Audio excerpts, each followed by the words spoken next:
أعوذ بالله من الشيطان الرجيم. بسم الله الرحمن الرحيم. تبارك الذي بيده الملك وهو على كل شيء قدير. الذي خلق الموت والحياة ليبلوكم أيكم أحسن عملا وهو العزيز الغفور. الذي خلق 7 سماوات طباقا ما ترى في خلق الرحمن من تفاوت فارجع البصر هل ترى من فطور ثم ارجع البصر كرتين ينقلب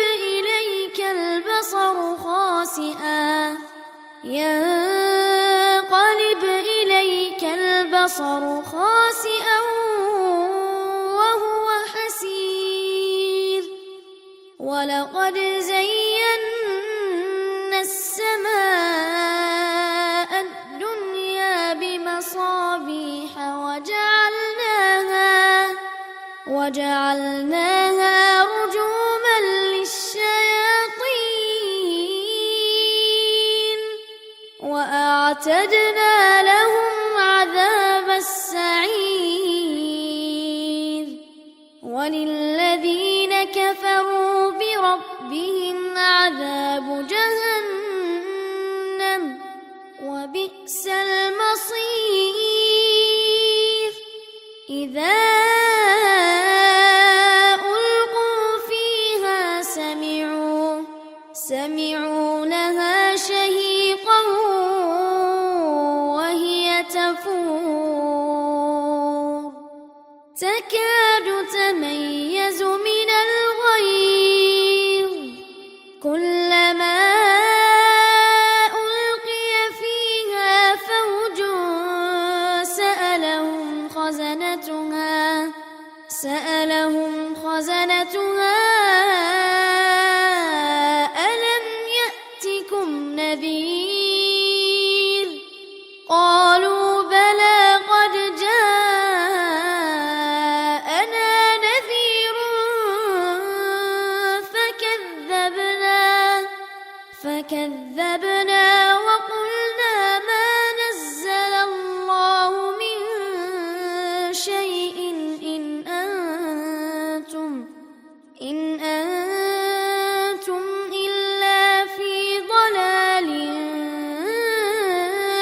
كبير.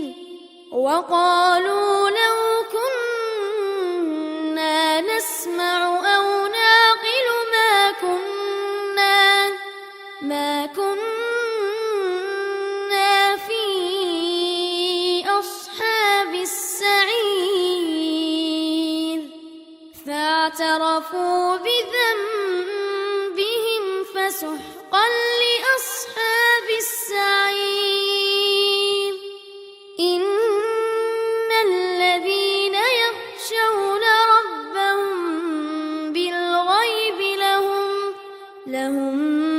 مغفرة وأجر كبير. وأسروا قولكم أو اجهروا به إنه عليم بذات الصدور. ألا يعلم من خلق وهو اللطيف الخبير. هو الذي جعل لكم الأرض ذلولا فامشوا في مناكبها وكلوا من رزقه وإليه النشور. أأمنتم من في السماء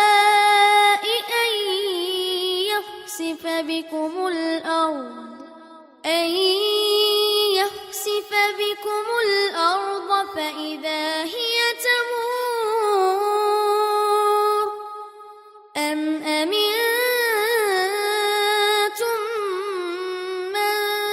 في السماء أن يرسل عليكم حاصبا فستعلمون كيف نذير ولقد كذب الذين من قبلهم فكيف كان نكير أولم يروا إلى الطير فوقهم صافات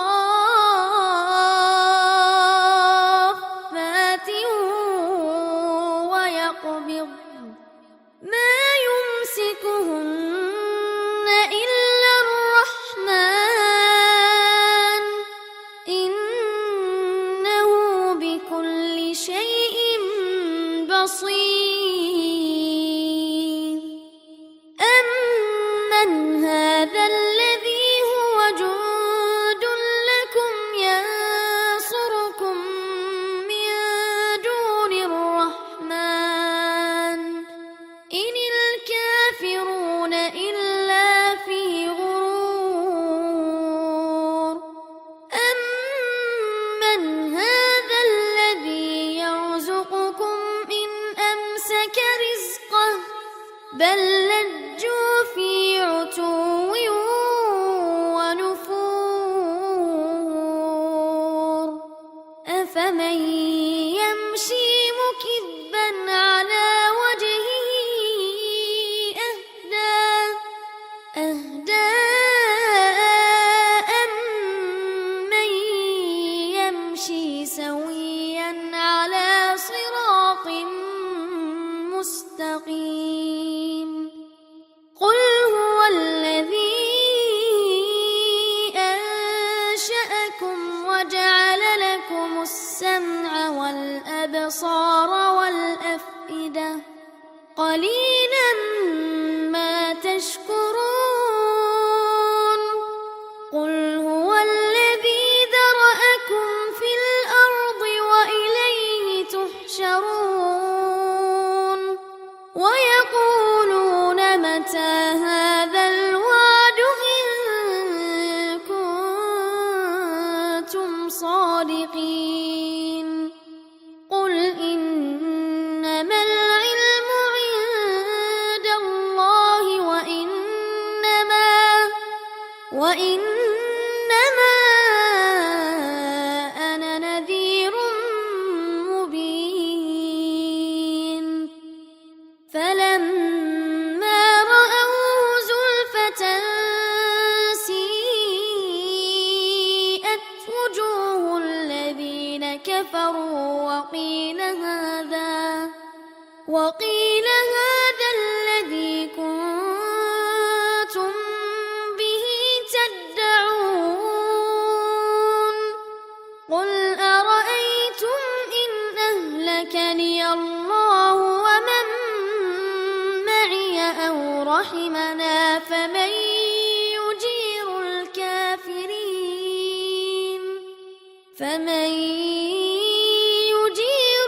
الكافرين من عذاب أليم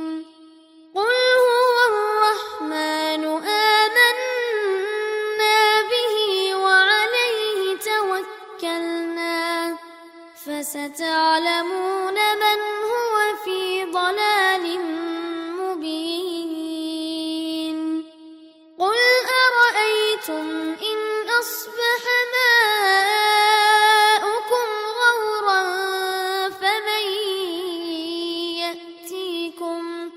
فمن يأتيكم بماء معين بسم الله الرحمن الرحيم نون والقلم وما يسطرون ما بنعمة ربك بمجنون وإن لك لأجرا غير ممنون وإنك لعلى خلق عظيم فستبصر ويبصرون بأيكم المفتون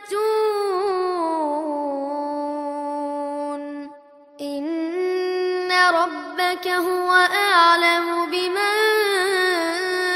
ضل عن سبيله وهو أعلم بالمهتدين فلا تطع المكذبين ودوا لو تدهن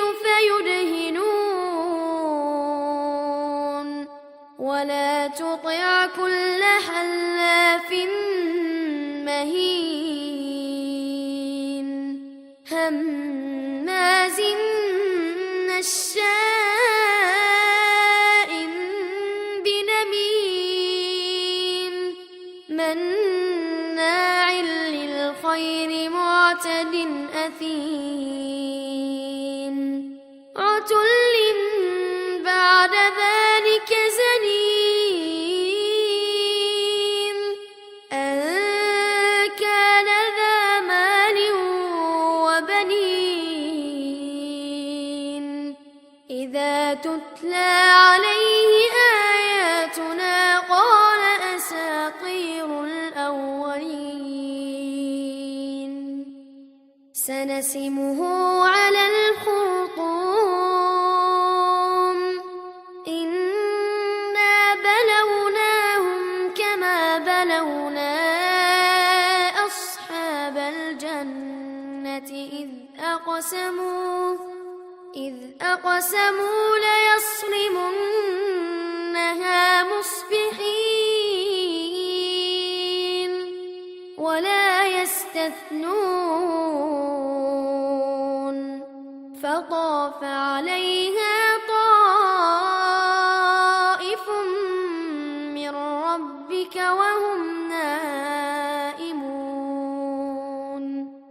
فأصبحت كالصريم فتنادوا مصبحين أن اغدوا على حرثكم إن كنتم صارمين فانطلقوا وهم يتخافتون ألا يدخلنها اليوم عليكم مسكين وغدوا على حرد قادرين فلما رأوها قالوا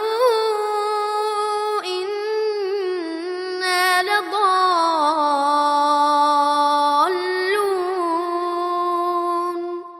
بل نحن محرومون قال أوسطهم ألم أقل لكم لولا تسبحون قالوا سبحان ربنا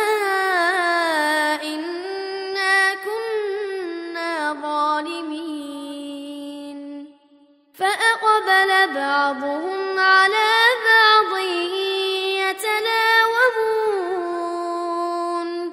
قالوا يا ويلنا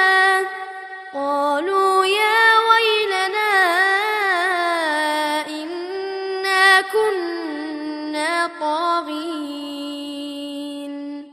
عسى ربنا أن يبدلنا خيرا منها إنا إلى ربنا راغبون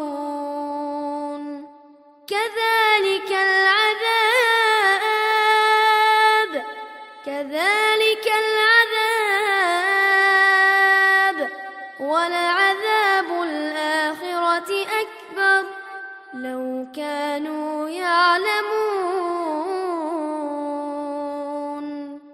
إن للمتقين عند ربهم جنات النعيم أفنجعل المسلمين كالمجرمين ما لكم كيف تحكمون أم لكم كتاب فيه تدرسون إن لكم فيه لما تخيرون أم لكم أيمان علينا بالغة إلى يوم القيامة أم لكم أيمان علينا بالغة إلى يوم القيامة إن لكم لما تحكمون سلهم أيهم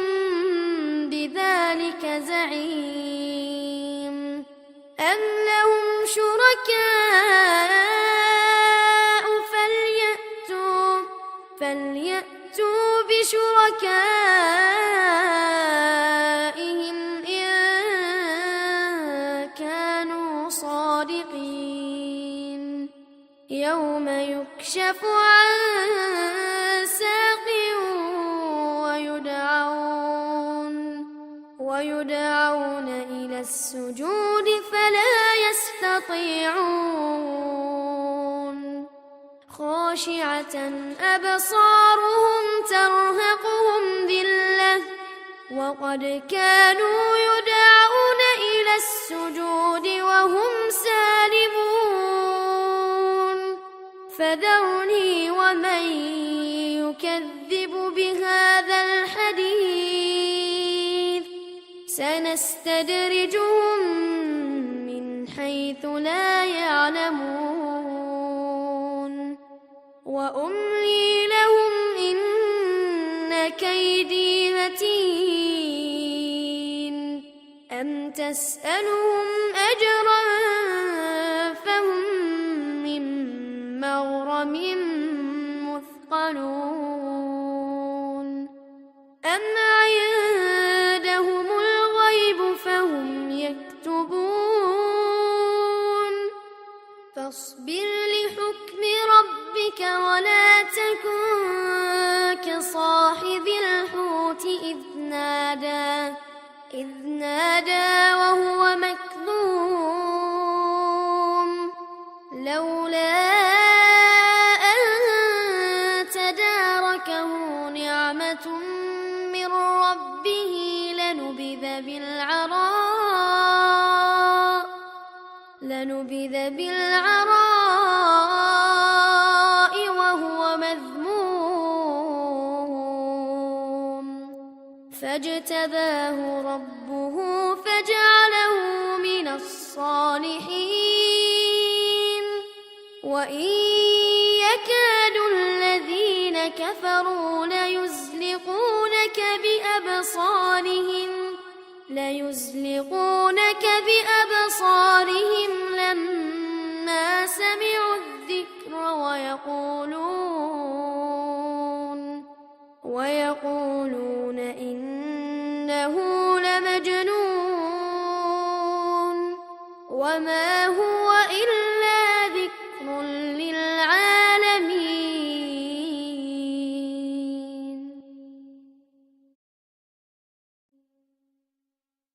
بسم الله الرحمن الرحيم الحاقة ما الحاقة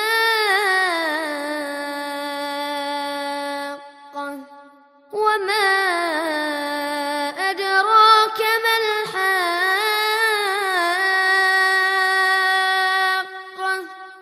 كذبت ثمود وعاد بالقارعة فأما ثمود فأهلكوا بالطاغية وأما عاد فأهلكوا بريح صرصر عاتية سخرها عليهم 7 ليال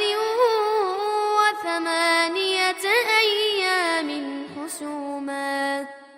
فترى القوم فيها صرعى كأنهم أعجاز نخل خاوية فهل ترى لهم من باقية وجاء فرعون ومن قبله والمؤتفكات بالخاطئة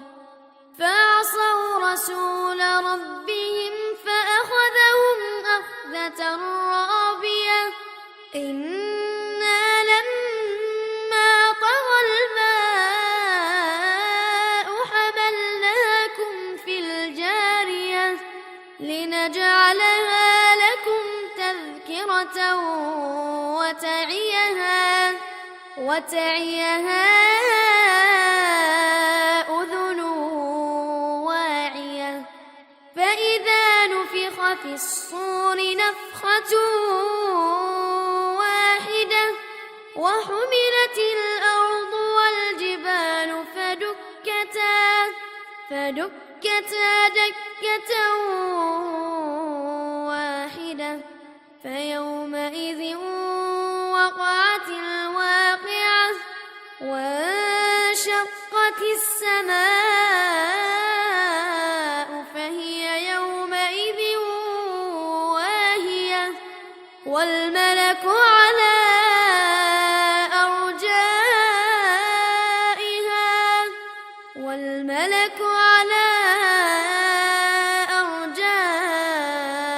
أرجائها ويحمل عرش ربك فوقهم يومئذ 8 يومئذ تعرضون لا تخفى منكم خافية فأما من أوتي كتابه بيمينه فيقول هاؤم اقرءوا كتابيه إني ظننت أني ملاق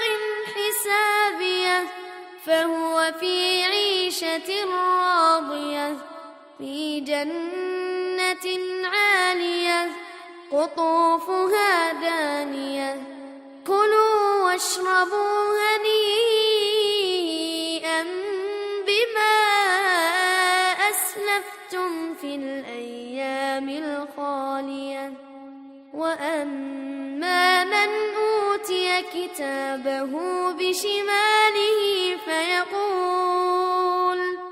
فيقول يا ليتني لم أوت كتابيه ولم أدر ما حسابيه يا ليتها كانت القاضية ما أغنى عني ماليه هلك عني سلطانيه خذوه فغلوه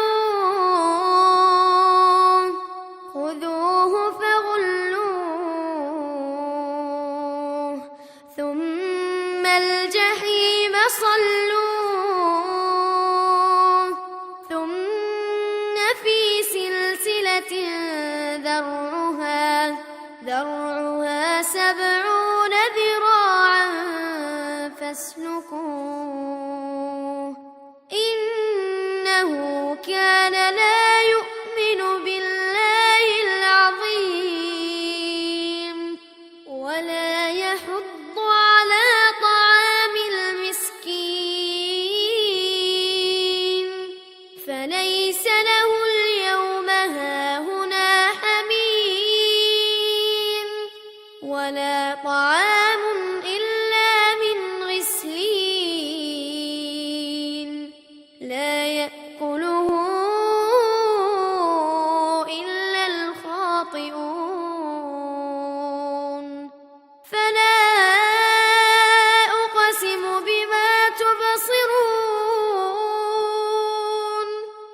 وما لا تبصرون إنه لقول رسول كريم وما هو بقول شاعر قليلا ما تؤمنون ولا بقول كاهن قليلا ما تذكرون تنزيل من رب العالمين ولو تقول علينا بعض الأقاويل لأخذنا منه باليمين ثم لقطعنا منه الوتين فما منكم من أحد عنه حاجزين وإنه لتذكرة للمتقين وإنا لنعلم أن منكم مكذبين وإنه لحسرة على الكافرين وإنه لحق اليقين فسبح باسم ربك العظيم